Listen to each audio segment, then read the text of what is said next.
Obviously, at some point you get diminishing returns on these things, but already 2.337 million Georgians have cast votes in this election.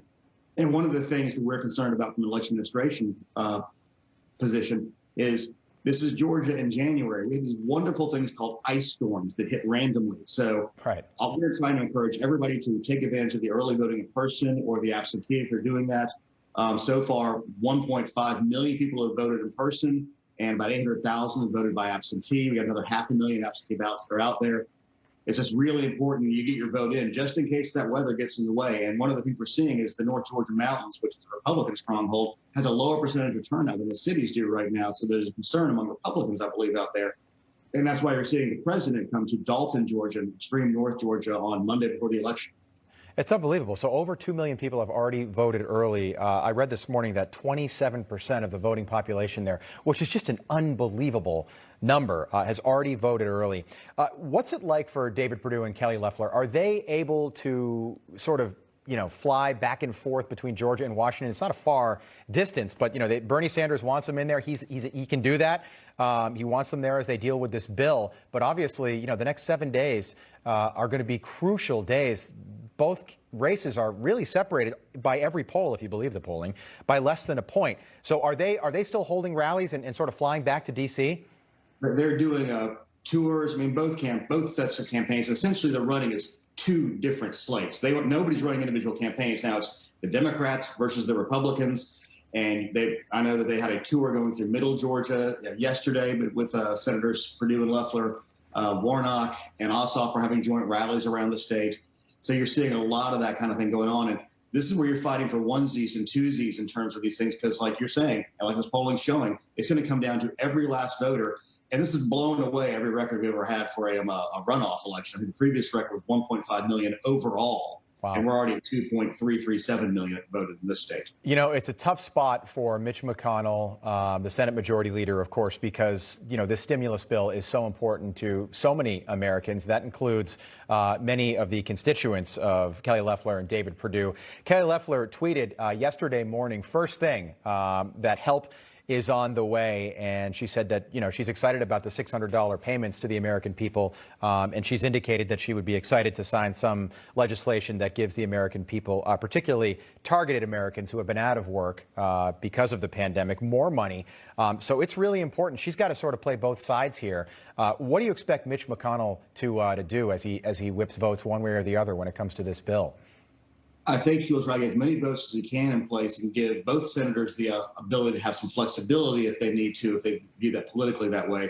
But I mean, they're trying to do what's right by the American people. I mean, everybody, regardless of party, is doing that, except for maybe Bernie Sanders is trying to filibuster a very important defense bill to kind of tie up the senators from being down in the state. I mean, Warnock and Ossoff, they don't have anything to do other than campaign. So that's going to make it a little more difficult, but I think Senator McConnell has shown an ability to make the right political decisions as he moves forward and trying to win these seats and do what's right for the American people at the same time. A couple quick questions for you. As the Georgia statewide voting system manager, November 3rd, Georgia was one of these 5 states that was really, the results were thrown into flux, especially on election night and on the 4th and 5th of November. The state was, the 2 candidates were separated by less than 12,000 votes, and there were questions about the legitimacy of those results. How do you expect the American people and the people of Georgia to trust the results on January 6th, no matter which way they go? Well, here's the main thing I want to tell Georgians right now. There's a group of people out there, including some of the president's former lawyers, who are saying boycott the election. Don't do that. Get out and vote. It's really important. Your vote matters. And if you believe that the election's been taken or stolen or whatever, those kind of things, we don't believe it happened. We don't have evidence that happened. But if you do believe that, come out and vote. But just to make it harder for somebody to steal if you believe that happened. One of the things we did is we did a hand tally of every vote in the state, all 5 million of them, and it showed that the election equipment counted properly. We're doing a signature audit in Cobb County where there was an allegation that the signature match wasn't done. It looks like that was a very, very good signature match. We're releasing a report later today or tomorrow in conjunction with the Georgia Bureau of Investigation. We've also instructed the counties to open up a signature verification process in a more public manner, which has always been there under the law, but it was not a practice that was usually done. and there are Republican and Democrat monitors in those locations. Yeah. We're going to have investigators at Fulton County pretty much full time for the absentee ballot counting. I mean, Fulton was one of the areas where we saw a lot of questions around the process, but no real evidence that anything happened. We want to make sure people understand we're going to have eyes on that process as we move forward. Gabe, history will be the final judge on this, but at least right now, it seems like Democrats and folks that voted for President-elect Joe Biden, they seem to be much better at early voting and vote by mail. The numbers in Georgia indicate that as well. According to a poll by Trafalgar before the presidential election, 3/4 of Democrats had voted for the president in the November 3rd elections versus Republicans who seem to show up on Election Day. Do you think we'll finally start to see a shift maybe in 2022 or 2024 in how Republicans vote? For some reason, conservatives and Republicans seem to like to go and vote on Election Day, as is the traditional way to elect leaders in this country. Conservatives in general have always been in-person voters until the pandemic hit. But one of the things we had the pandemic, and then we had the president of the United States telling people, don't do absentee by mail.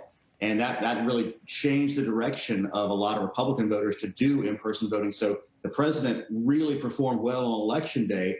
But at that point, the Democrats already banked a lot of votes in the early and absentee. And we saw about 75% of Georgians voted in person and 25% voted by mail. The historic percentage is about 5% by mail. Wow. We anticipate we're going to see some of that slide back by 2022 to a more traditional model, maybe 5 or 10% by mail. I mean, you would hope so, but perhaps coronavirus has changed the way it's going to change the way we do a lot of things, and voting could be one of them. Hopefully, conservatives can catch up in 2022 and by 2024. Final question. I know you're close to this down there. All the polls have the candidates separated by, in some cases, less than a point. But it seems like things might be turning right now a little bit in favor of the two Republican candidates. What are you hearing?